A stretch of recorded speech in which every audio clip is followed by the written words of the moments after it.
ನಮಸ್ಕಾರ, ನಾನು ಬಸವರಾಜು. ತಮಿಳಿಗ ವೆಟ್ರಿ ಕಳಗಂ ಬಹುದೊಡ್ಡ ದಿಗ್ವಿಜಯವನ್ನ ಸಾಧಿಸಿರುವಂಥದ್ದು. ಅಲ್ಲಿನ ಕೋರ್ ಟೀಮ್ ಈ ಗೆಲುವಿಗೆ ರೂವಾರಿಗಳು ಅಂತ ಈಗ ಬಹುಪಾಲು ಮಾಧ್ಯಮಗಳಲ್ಲಿ ಚರ್ಚೆ ಆಗ್ತಿರುವಂಥದ್ದು. 7 ಜನ ಮಾಸ್ಟರ್ ಮೈಂಡ್ಸ್ ಟಿವಿಕೆಯ ದಿಗ್ವಿಜಯದ ಹಿಂದಿದ್ದಾರೆ. ಟಿವಿಕೆ ವಿಜಯ ರಥದ ಸಪ್ತ ಅಶ್ವಗಳು ಈ 7 ಜನ. ವಿಶೇಷ ಅಂದ್ರೆ ಮಹೇಂದ್ರ ಸಿಂಗ್ ಧೋನಿ ಕೂಡ ಒಂದು ರೀತಿಯಲ್ಲಿ ಟಿವಿಕೆ ಗೆಲುವಿಗೆ ಕಾರಣ ಅಂತ ಹೇಳಬಹುದು. ಹೇಗೆ?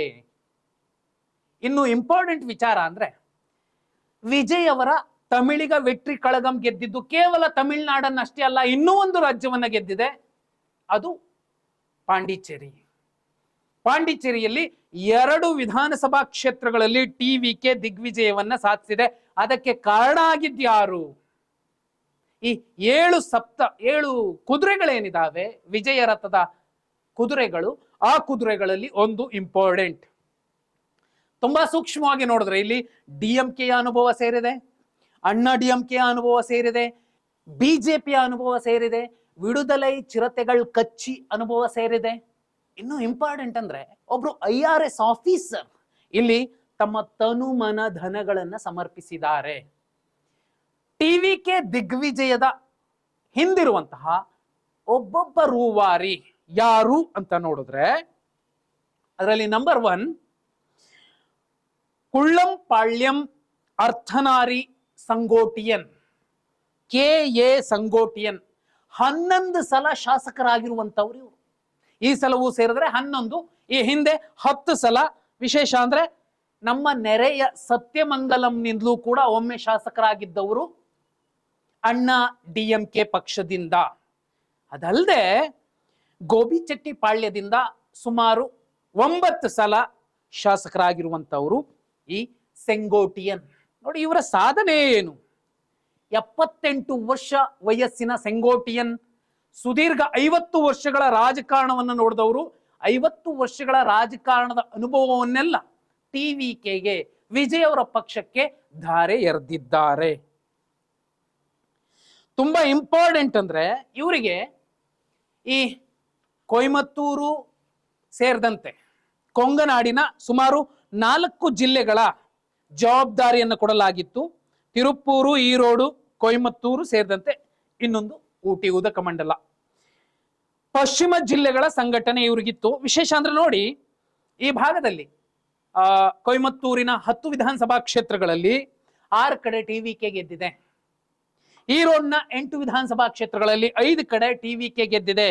ತಿರುಪ್ಪೂರ್ನ 8 ವಿಧಾನಸಭಾ ಕ್ಷೇತ್ರಗಳಲ್ಲಿ 4 ಕಡೆ ಟಿವಿಕೆ ಗೆದ್ದಿದೆ. ಈ ಟಿವಿಕೆ ಗೆಲುವುಗಳ ಹಿಂದೆ ಕೊಂಗುಗೌಂಡರ್ ಸಮುದಾಯ, ಅತ್ಯಂತ ಹಿಂದುಳಿದ ಸಮುದಾಯ, ಈ ಸಮುದಾಯದ KA ಸೆಂಗೋಟಿಯನ್ ಅವರ ಪರಿಶ್ರಮ ಇತ್ತು. ಅಷ್ಟೇ ಅಲ್ಲ, ಟಿವಿಕೆ ಪಕ್ಷದ ಉನ್ನತ ಮಟ್ಟದ ಆಡಳಿತ ಸಮಿತಿಯ ಮುಖ್ಯ ಸಂಯೋಜಕರಾಗಿ ಇವರು ಶ್ರಮ ವಹಿಸಿದ್ರು. ವಿಜಯ್ ಅವರಿಗೆ ದೊಡ್ಡದೊಂದು ಮಾರ್ಗದರ್ಶನ ರಾಜಕೀಯವಾಗಿ ಕೊಟ್ಟವರು ಈ ಸೆಂಗೋಟಿಯನ್. ಇವರು ನಂಬರ್ 1 ರೂವಾರಿ. ಇದಲ್ಲದೆ 2ನೇದು A ಆನಂದ್. ಇವರನ್ನ ಬಹುಪಾಲು ಬುಸ್ಸಿ ಆನಂದ್ ಅಂತಲೇ ಕರೀತಾರೆ. ಇವತ್ತು ತಮಿಳುನಾಡಲ್ಲಿ 108, ಪಾಂಡಿಚೇರಿಯಲ್ಲಿ 2 ಕ್ಷೇತ್ರಗಳನ್ನ ಟಿವಿಕೆ ಗೆದ್ದಿದೆ ಅಂದ್ರೆ ಅದಕ್ಕೆ ಕಾರಣ ಬುಸ್ಸಿ ಆನಂದ್. ಯಾಕಂದ್ರೆ ಬುಸ್ಸಿ ಅನ್ನೋ ವಿಧಾನಸಭಾ ಕ್ಷೇತ್ರದಿಂದ ಪಾಂಡಿಚೇರಿಯಲ್ಲಿ ಇವರು ಒಮ್ಮೆ ಶಾಸಕರಾಗಿ ಆಯ್ಕೆಯಾಗಿದ್ರು. ವಿಶೇಷ ಅಂದ್ರೆ ಇವರು ಡಿಎಂಕೆಯಲ್ಲಿ ದುಡಿದಿದ್ದರು. ಹೇಗೆ ಸೆಂಗೋಟಿಯನ್ ಅಣ್ಣಾ ಡಿಎಂಕೆಯಲ್ಲಿ ದುಡಿದಿದ್ರು, ಆ 50 ವರ್ಷಗಳ ಅನುಭವವನ್ನ ವಿಜಯ್ ಅವರ ಟಿವಿಕೆ ಪಕ್ಷಕ್ಕೆ ದಾರೆ ಎರೆದಿದ್ರು, ಅದೇ ರೀತಿ ಬುಸ್ಸಿ ಆನಂದ್ 61 ವರ್ಷ ವಯಸ್ಸಿನ ಬುಸ್ಸಿ ಆನಂದ್ ಟಿಎಂಕೆ ಪಕ್ಷದಲ್ಲಿ ಇದ್ದವರು. ಅವರು ಈ ಸಲ ತ್ಯಾಗರಾಯ ನಗರ ವಿಧಾನಸಭಾ ಕ್ಷೇತ್ರದಿಂದ ಸ್ಪರ್ಧಿಸಿ 13,027 ಮತಗಳ ಅಂತರದಿಂದ AIADMK ಪಕ್ಷದ ಅಭ್ಯರ್ಥಿಯನ್ನ ಸೋಲಿಸಿ ಶಾಸಕರಾಗಿದ್ದಾರೆ. 2006-2011ರಲ್ಲಿ ಪಾಂಡಿಚೇರಿಯ ಬುಸ್ಸಿ ವಿಧಾನಸಭಾ ಕ್ಷೇತ್ರದಿಂದ ಇವರು ಶಾಸಕರಾಗಿ ಆಯ್ಕೆಯಾಗಿದ್ರು. ಅಷ್ಟೇ ಅಲ್ಲ, ಅಖಿಲ ಭಾರತ ವಿಜಯ್ ಅಭಿಮಾನಿಗಳ ಸಂಘದ ಲೀಡರ್ ಕೂಡ ಆಗಿದ್ದವರು ಬುಸ್ಸಿ ಆನಂದ್.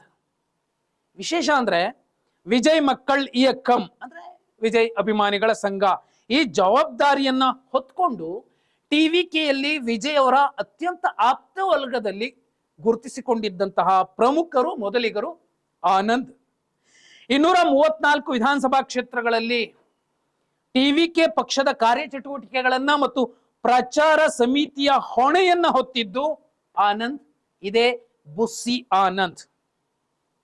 ಇನ್ನು ಇಂಪಾರ್ಟೆಂಟ್ ಅಂದ್ರೆ ಬಹುಪಾಲು ಜನಕ್ಕೆ ಗೊತ್ತಿಲ್ದಿರೋ ವಿಚಾರ, 2021 ತಮಿಳುನಾಡು ಸ್ಥಳೀಯ ಸಂಸ್ಥೆಗಳ ಚುನಾವಣೆಯಲ್ಲಿ ಟಿವಿಕೆ ಹೆಸರಿಲ್ಲದೆ ವಿಜಯ್ ಅವರ ಪಕ್ಷದ ಸುಮಾರು 51 ಅಭ್ಯರ್ಥಿಗಳು ಸ್ಥಳೀಯ ಸಂಸ್ಥೆಗಳಿಗೆ ಆಯ್ಕೆಯಾಗಿದ್ರು, ಗೆದ್ದು ಬಂದಿದ್ರು. ಆ ಗೆಲುವಿನ ಹಿಂದೆ ನಿಂತಿದ್ದದ್ದು ಇದೇ ಬುಸ್ಸಿ ಆನಂದ್. ಯಾಕಂದ್ರೆ ಅವರು ಪದೇ ಪದೇ ವೇದಿಕೆಗಳಲ್ಲಿ ಹೇಳ್ತಿದ್ರು, ಗ್ರಾಮವನ್ನ ಗೆದ್ರೆ ನಾವು ನಾಡನ್ನ ಗೆಲ್ತೀವಿ ಅಂತ. ಅದೇ ರೀತಿ ತುಂಬಾ ಅಚ್ಚುಕಟ್ಟಾಗಿ ಸಂಘಟನಾ ಚಾತುರ್ಯತೆಯನ್ನ ಬುಸ್ಸಿ ಆನಂದ್ ವಿಜಯ್ ಅವರ ಪಕ್ಷ ಗೆಲ್ಲಿಸುವಲ್ಲಿ ಶ್ರಮ ವಹಿಸಿದ್ರು, ಮತ್ತೆ ಸಂಘಟಿಸಿದ್ರು ಕೂಡ. ಪಕ್ಷದ ಸದಸ್ಯತ್ವ ನೋಂದಣಿ ಅಭಿಯಾನ ಮತ್ತು ಬೂತ್ ಮಟ್ಟದ ಸಮಿತಿಗಳ ರಚನೆಯಲ್ಲಿ ಬುಸ್ಸಿ ಆನಂದ್ ಅವರು ತುಂಬಾ ಶ್ರಮ ಹಾಕಿದ್ರು. ಇವತ್ತು 108 ತಮಿಳುನಾಡಲ್ಲಿ, ಪಾಂಡಿಚೇರಿಯಲ್ಲಿ 2 ಟಿವಿಕೆ ಗೆದ್ದಿದೆ ಅಂದ್ರೆ ಇವರ ಪಾಲು ಕೂಡ ಇದೆ. ಇನ್ನು ಮೂರನೇ ವ್ಯಕ್ತಿ CTR ನಿರ್ಮಲ್ ಕುಮಾರ್, 44 ವರ್ಷ. ಬಿಜೆಪಿಯಲ್ಲಿದ್ದವರು ಇವರು. ಬಿಜೆಪಿ ತೋರದು ಇದೆ ತಮಿಳಿಗ ವೆಟ್ರಿ ಕಳಗಂನಲ್ಲಿ ಒಂದು ಮಹತ್ವದ ಜಂಟಿ ಪ್ರಧಾನ ಕಾರ್ಯದರ್ಶಿ ಹುದ್ದೆಯನ್ನ ನಿಭಾಯಿಸಿದ್ರು. ಇವರು AIADMKಲ್ಲೂ ಇದ್ರು, ಬಿಜೆಪಿಲೂ ಇದ್ರು. ಟಿವಿಕೆ ಪಕ್ಷದ ಡಿಜಿಟಲ್ ಪ್ರಚಾರ ಮತ್ತು ಸಾಮಾಜಿಕ ಜಾಲತಾಣದ ಕಾರ್ಯತಂತ್ರ ರೂಪಿಸಿದ್ದು, ಸ್ಟ್ರಾಟಜಿಗಳನ್ನ ಮಾಡಿದ್ದು ಇದೆ ನಿರ್ಮಲ್ ಕುಮಾರ್ CTR. ತಮಿಳುನಾಡಿನಾದ್ಯಂತ ಸುಮಾರು 69,400 ಬೂತ್ ಏಜೆಂಟ್ಗಳನ್ನ ನೇಮಿಸುವಲ್ಲಿ, ಅವರಿಗೆ ತರಬೇತಿ ನೀಡುವಲ್ಲಿ CTR ನಿರ್ಮಲ್ ಕುಮಾರ್ ಶ್ರಮ ವಹಿಸಿದ್ರು. ಅಷ್ಟೇ ಅಲ್ಲ, ಮೈ ಟಿವಿಕೆ ಅನ್ನೋ ಆಪ್ ರೂಪಿಸಿ ಸುಮಾರು 2 ಕೋಟಿ ಸದಸ್ಯತ್ವವನ್ನ, ಆ ಗುರಿಯನ್ನ ಮುಟ್ಟಿದ್ದು, ತಾಂತ್ರಿಕ ಮತ್ತು ಕಾರ್ಯತಂತ್ರದ ನಾಯಕತ್ವ ವಹಿಸಿಕೊಂಡಿದ್ದು, ಟೆಕ್ನಿಕಲ್ ಸ್ಟ್ರಾಟಜಿಯ ನಾಯಕತ್ವವನ್ನು ವಹಿಸಿಕೊಂಡಿದ್ದು ಇದೇ CTR ನಿರ್ಮಲ್ ಕುಮಾರ್. ಪಕ್ಷದ ಪ್ರಪ್ರಥಮ ರಾಜ್ಯ ಸಮ್ಮೇಳನವನ್ನ ಯಶಸ್ವಿಯಾಗಿ ಆಯೋಜಿಸಿದ್ದು, ಅದರ ಯಶಸ್ಸಿನ ಹಿಂದೆ ನಿಂತಿದ್ದು CTR ನಿರ್ಮಲ್ ಕುಮಾರ್. ಪಕ್ಷದ ಪ್ರಣಾಳಿಕೆಯ ಜವಾಬ್ದಾರಿಯಲ್ಲಿ ಭಾಗವಹಿಸಿದವರಲ್ಲಿ CTR ನಿರ್ಮಲ್ ಕುಮಾರ್ ಕೂಡ ಒಬ್ರು. ಅಷ್ಟೇ ಅಲ್ಲ, ಈ ಪ್ರಚಾರದ ಸಂದರ್ಭದಲ್ಲಿ ಏನೆಲ್ಲ ಭದ್ರತಾ ವೈಫಲ್ಯಗಳಾದವು, ಲೋಪಗಳಾದವು, ಆಗ ಕೇಂದ್ರ ಗೃಹ ಸಚಿವಾಲಯ ಮತ್ತು ಚುನಾವಣಾ ಆಯೋಗಕ್ಕೆ ದೂರು ನೀಡುವ ಮೂಲಕ ಪಕ್ಷದ ಹಿತರಕ್ಷಣೆಯಲ್ಲಿ ಕಾನೂನಾತ್ಮಕವಾಗಿ ಹೋರಾಟ ಮಾಡಿದವರಲ್ಲಿ CTR ನಿರ್ಮಲ್ ಕುಮಾರ್ ಕೂಡ ಒಬ್ರು. 4ನೇ ವ್ಯಕ್ತಿ ತುಂಬಾ ಇಂಪಾರ್ಟೆಂಟ್, ಮಾಜಿ ಆದಾಯ ತೆರಿಗೆಯ ಇಲಾಖೆಯ ಅಧಿಕಾರಿ, IRS ಆಫೀಸರ್ ಅರುಣ್ ರಾಜ್. ನೋಡಿ, ಈಗ ಟಿವಿಕೆಯ ಪ್ರಚಾರ ಮತ್ತು ನೀತಿ ನಿರೂಪಣೆಯ ಪ್ರಧಾನ ಕಾರ್ಯದರ್ಶಿಯಾಗಿ, ಪ್ರೊಪಗಂಡಾ ಅಂಡ್ ಪಾಲಿಸಿಯ ಜನರಲ್ ಸೆಕ್ರೆಟರಿಯಾಗಿ ಅರುಣ್ ರಾಜ್ ಶ್ರಮ ವಹಿಸಿದ್ರು. ಪಕ್ಷದ ಸಿದ್ಧಾಂತ ಏನಾಗಿರ್ಬೇಕು, ಅದು ಜಾತ್ಯತೀತ ಸಿದ್ಧಾಂತ ವಿಜಯ್ ಅವರ ಮುಂದೆ ಪ್ರಸ್ತುತಪಡಿಸಿದ್ದು ಅರುಣ್ ರಾಜ್. ಇನ್ನೂ ಇಂಪಾರ್ಟೆಂಟ್ ಅಂದ್ರೆ, ಕೆಳಮಟ್ಟದಿಂದ ಪಕ್ಷವನ್ನ ಕಟ್ಟುವ ಜವಾಬ್ದಾರಿ ಹೊತ್ಕೊಂಡಿದ್ದವರು ಅರುಣ್ ರಾಜ್.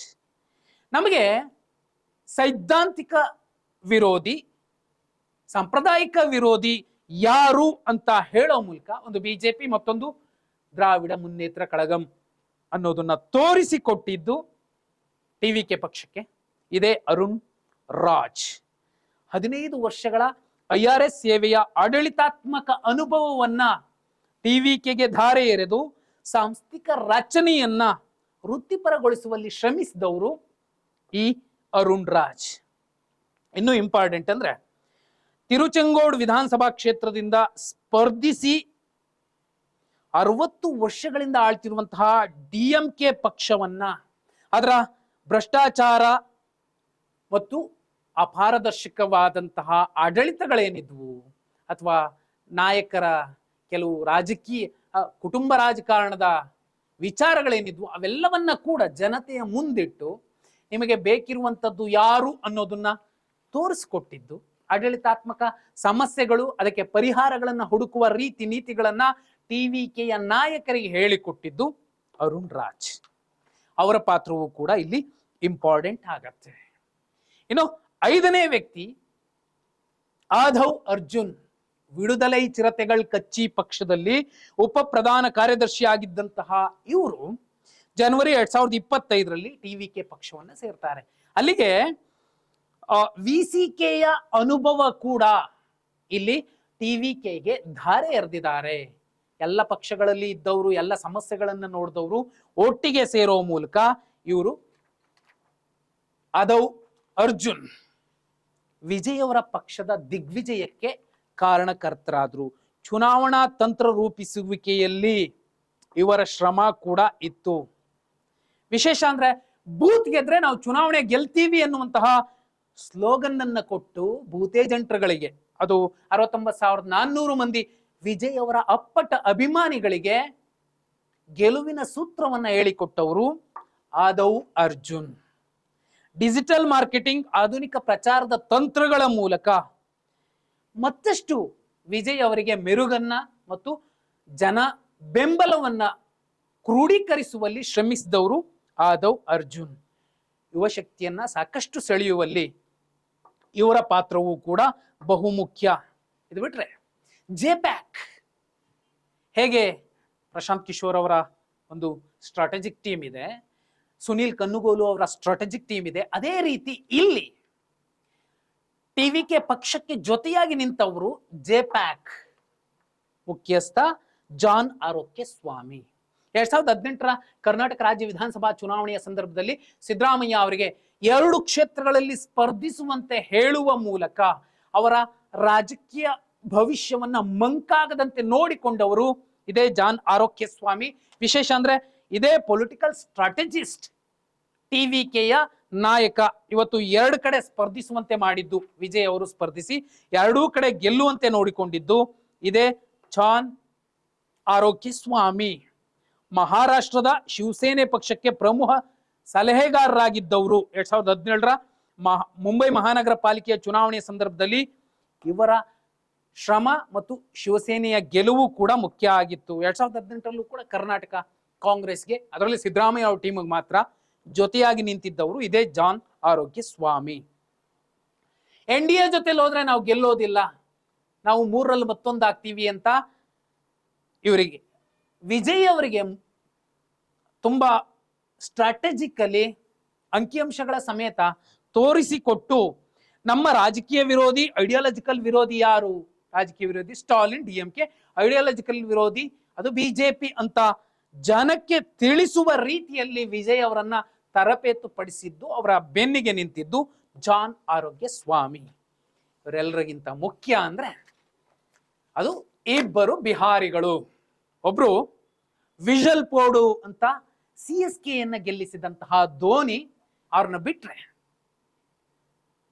ಚುನಾವಣಾ ಚಾಣಕ್ಯ, ಗುಜರಾತ್ನ ಮುಖ್ಯಮಂತ್ರಿಯನ್ನ ಈ ದೇಶದ ಪ್ರಧಾನಿಯನ್ನಾಗಿ ಮಾಡಿದವರು, IRS ಅಧಿಕಾರಿಗಳನ್ನ ಮುಖ್ಯಮಂತ್ರಿಗಳನ್ನಾಗಿ ಮಾಡಿದವರು, ತಂದೆಯ ಸಾವಿನ ನಂತರ ಮೇಲೆದ್ದು ನಿಲ್ಲೋಕಾಗದಂತಹ ವ್ಯಕ್ತಿಯನ್ನ ನೆರೆಯ ಆಂಧ್ರದಲ್ಲಿ ಪ್ರಚಂಡ ಬಹುಮತದೊಂದಿಗೆ ಗೆಲ್ಲಿಸಿದವರು, ದೀದಿಯನ್ನ ಈ ಹಿಂದೆ ಗೆಲ್ಲಿಸಿದವರು, ಅದು ಪ್ರಚಂಡ ದಿಗ್ವಿಜಯ, ಅದು ಪ್ರಶಾಂತ್ ಕಿಶೋರ್. ಒಂದು ವಿಡಿಯೋ ವೈರಲ್ ಆಗ್ತಿದೆ. ಪ್ರಶಾಂತ್ ಕಿಶೋರ್ ಹೇಳ್ತಾರೆ, ನೋಡಿ ಇವತ್ತು ತಮಿಳುನಾಡಲ್ಲಿ ಒಬ್ಬ ಬಿಹಾರಿ ಅತಿ ಜನಪ್ರಿಯತೆಗೊಂಡಿದ್ದಾರೆ, ಅದು ಧೋನಿ. ಯಾಕಂದ್ರೆ ಅವರು ವಿಜಲ್ ಪೋಡು ಮಾಡೋ ಮೂಲಕ, ಅಂದ್ರೆ ಶಿಳೆ ಹೊಡೆಯೋ ಮೂಲಕ CSKಯನ್ನ ಗೆಲ್ಲಿಸ್ತಿದ್ದಾರೆ. ನಾನು ನಿಮ್ಮ ನಾಯಕನ ಜೊತೆಲಿ ನಿಂತ್ಕೊಂಡು ಮುಂದೆ ಟಿವಿಕೆಯನ್ನು ಗೆಲ್ಲಿಸ್ತೀನಿ, ಟಿವಿಕೆಯನ್ನು ಗೆಲ್ಸಿದ ಮೇಲೆ ವಿಜಲ್ ಪೋಡು, ಆಗ ತಮಿಳುನಾಡಿನ ಜನಕ್ಕೆ ಧೋನಿಗಿಂತಲೂ ಹೆಚ್ಚಾಗಿ ಪ್ರಶಾಂತ್ ಕಿಶೋರ್ ನೆನಪಿರ್ತಾರೆ, ಚಿರಪರಿಚಿತರಾಗ್ತಾರೆ ಅಂತ ಹೇಳಿದ್ರು. ಆ ಮಾತು ನಿಜ ಆಗಿದೆ.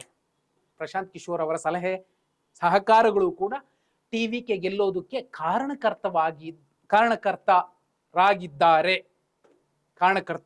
ಸಂಗತಿಯಾಗಿದೆ ಅಂದ್ರೆ ತಪ್ಪಾಗೋದಿಲ್ಲ. ವಿಶೇಷ ಅಂದ್ರೆ ಧೋನಿಯವರ ವಿಜಲ್ ಪೋಡು ಅನಂತರದಲ್ಲ, ಈಗ ಇವರ ಪಕ್ಷಕ್ಕೂ ಕೂಡ ಅದೇ ಸಿಟಿ ಒಂದು ಚಿಹ್ನೆ ಆಗಿತ್ತಲ್ಲ, ಎಲ್ಲೋ ಒಂದು ಕಡೆ ತಾಳ ಮೇಳ ಕೂಡಿ ಬಂದಿತ್ತು. CSKಯ ದೊಡ್ಡ ಜನಪ್ರಿಯತೆಯ ಸಂದರ್ಭದಲ್ಲಿ ಆ ಸಿಟಿಯನ್ನ, ಶಿಳ್ಳೆನ್, PPN ಇವರು ಲಾಂಛನವಾಗಿ ತಗೊಂಡಾಗ್ಲೇನೆ ಒಂದಷ್ಟು ಜನ ಚರ್ಚೆ ಮಾಡಿದ್ರು. CSK ರೀತಿಯಲ್ಲಿ ಇವ್ರಿಗೂ ಒಂದು ಫ್ಯಾನ್ ಬೇಸ್ ಇತ್ತು. ಅದು ಅಲ್ಲದೆ ಗೆಲ್ಲಬಹುದು ಅಂತ. ಈಗ 108 ತಮಿಳ್ನಾಡಲ್ಲಿ, 2 ಪಾಂಡಿಚೇರಿಯಲ್ಲಿ TVK ಗೆದ್ದಿದೆ ಅಂದ್ರೆ ಹೀಗೆ 7 ಜನ, ಅದರಾಚೆಗೆ ಇನ್ನೂ ಸಾಕಷ್ಟು ಜನ ಇದ್ದಾರೆ. ಆದ್ರೆ ನಾಯಕತ್ವ ಮುಂದೆ ಇಟ್ಕೊಂಡು, ಜವಾಬ್ದಾರಿಗಳನ್ನ ಬೆನ್ನಿಗೆ ಕಟ್ಕೊಂಡು ಶ್ರಮಿಸಿ ಗೆಲ್ಲಿಸಿದವರಲ್ಲಿ ಪ್ರಮುಖರು, ಮೊದಲಿಗರು, ಅಗ್ರಪಂಥಿಗರು ಈ 7 ಜನ ಅಂದ್ರೆ ತಪ್ಪಾಗೋದಿಲ್ಲ. ನೀವೇನಂತೀರಾ? ಕಮೆಂಟ್ ಮಾಡಿ.